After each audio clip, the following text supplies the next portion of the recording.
मेरा नाम ललित मोहन शर्मा है। मेरे फादर का नाम रामानंद शर्मा है। आज से लगभग 3 महीने पहले उनकी तबीयत अचानक से बिगड़ी थी। वैसे वो बिल्कुल फिट हैं, जॉब करते हैं, और जिस दिन लास्ट दिन उनकी तबीयत बिगड़ी थी उस दिन भी वो जॉब से आए थे। तो उस दिन 13 जून की रात को उनको अचानक से दौरे पड़े और मल्टीपल आए, 5-6 एक साथ आए। और मैंने इमरजेंसी में उनको एक बहुत ही बड़े हॉस्पिटल में एडमिट कराया जो गाज़ियाबाद वैशाली में है। वहाँ पे उनको उस समय सीटी स्कैन किया गया, क्योंकि उनको एस्पिरेशन हुआ था तो चेस्ट का सीटी स्कैन किया। फिर ब्रेन का उन्होंने कॉन्ट्रास्ट एमआरआई करा।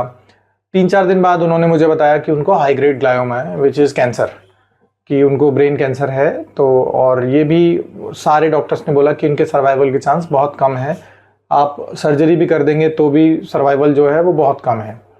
उसके बाद 1 हफ्ते तक ऑन एंड ऑफ वो वेंटिलेटर पे थे। फिर मैं उनको एक दूसरे हॉस्पिटल में ले गया गाज़ियाबाद में, जहाँ मैंने सोचा कि उनको थोड़ा बेटर किया जाए सर्जरी से पहले। बट वहाँ पे भी जो हॉस्पिटल में जितने भी डॉक्टर्स थे, सर्जन थे या जितने भी डॉक्टर्स थे, उन्होंने यही बोला कि सर्वाइवल के चांस ग्रेड 4 में बहुत कम होते हैं।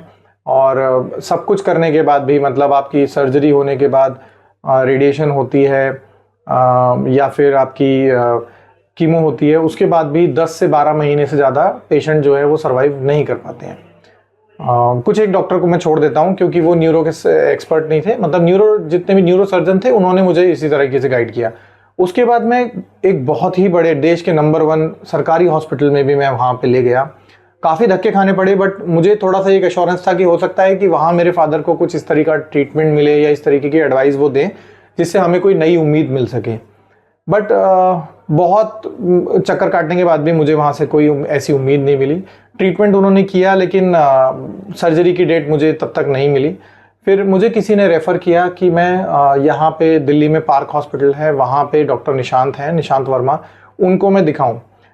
फ्रैंकली स्पीकिंग मैं इतना होपफुल नहीं था। मैं पार्क हॉस्पिटल के साथ मेरा कोई प्रीवियस एक्सपीरियंस नहीं है, तो मुझे बहुत ज़्यादा आइडिया नहीं था कि किस तरीके से रहेगा।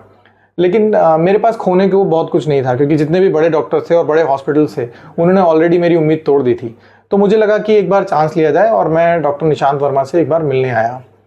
मेरी फर्स्ट मीटिंग में ही मुझे डॉक्टर निशांत ने बहुत अच्छे तरीके से अश्योर्ड किया कि अभी कोई कंफर्म नहीं है कि अंकल को हाई ग्रेड ग्लायोमा है, आप पहले उनकी सर्जरी की तैयारी कीजिए, बहुत ज़्यादा डिले करने का फ़ायदा नहीं है। आप डिसीज़न आपके हाथ में है, यहाँ कराना है कहीं और कराना है, बट डिले मत कीजिए। बट जिस तरीके से मेरी डॉक्टर निशांत से बात हुई, although he is quite young, but उनकी बातों में मुझे विश्वास दिखा, और जिससे मुझे उम्मीद बंधी कि आई थिंक अगर मैं डॉक्टर निशांत से ही सर्जरी कराऊंगा तो मेरे फादर के सर्वाइवल के चांस ज़्यादा हैं, जो मुझे थोड़ी सी उम्मीद बढ़ी, क्योंकि बाकी लोगों ने खुद ही इस तरीके से बोल दिया था कि चाहे सर्जरी कराइए मत कराइए, सर्वाइवल कम है। डॉक्टर निशांत ने 1 हफ्ते के अंदर सर्जरी प्लान की।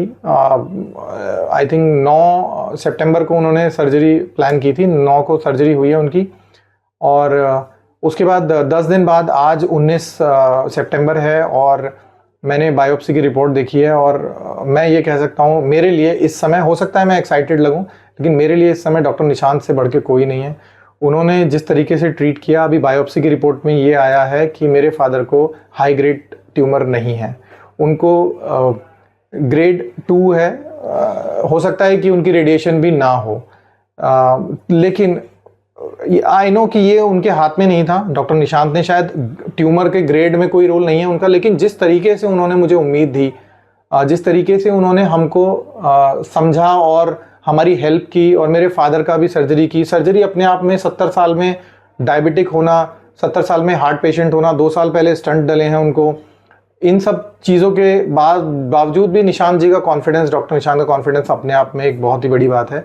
और जिस तरीके से हमें उन्होंने उम्मीद दी, और मेरे फादर को भी उन्होंने बोला, मेरे फादर बहुत डिप्रेस थे 3 महीने से, हम भी बहुत डिप्रेस थे फ्रैंकली, लेकिन जिस तरीके से उन्होंने उनका इलाज किया, और आज ये बायोप्सी की रिपोर्ट है, मेरे पास शब्द नहीं है धन्यवाद करने के लिए। और मुझे लगता है कि डॉक्टर निशांत बहुत ही अच्छे डॉक्टर हैं। सर्जरी भी उन्होंने 2 घंटे में कर दी, जबकि बड़े हॉस्पिटल 6-7 घंटे की बात मुझसे कर रहे थे सर्जरी के लिए। और जिस तरीके से वो बोल रहे थे कि 1 महीना 2 महीना बेड रिडन होंगे, उसके बाद आपको कुछ उम्मीद बन सकती है, लेकिन यहाँ पे जिस दिन सर्जरी हुई है, 9 को सर्जरी हुई है, 11 को मेरे फादर अपने पैरों पे खड़े होकर मेरे साथ अकेले गाड़ी में बैठ के मेरे घर गए हैं। मुझे काफ़ी उम्मीद उसी समय जाग गई थी कि मेरे फादर ठीक हो सकते हैं।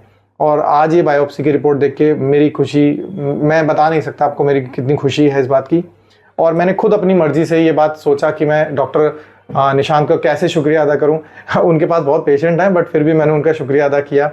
और मैं अभी रिपोर्ट कलेक्ट करके बस अपने घर जाने की तैयारी में हूँ और मैं बहुत खुश हूँ। और मैं हाईली रेट करता हूँ निशांत वर्मा जी को। Doctor Nishant Verma is superb.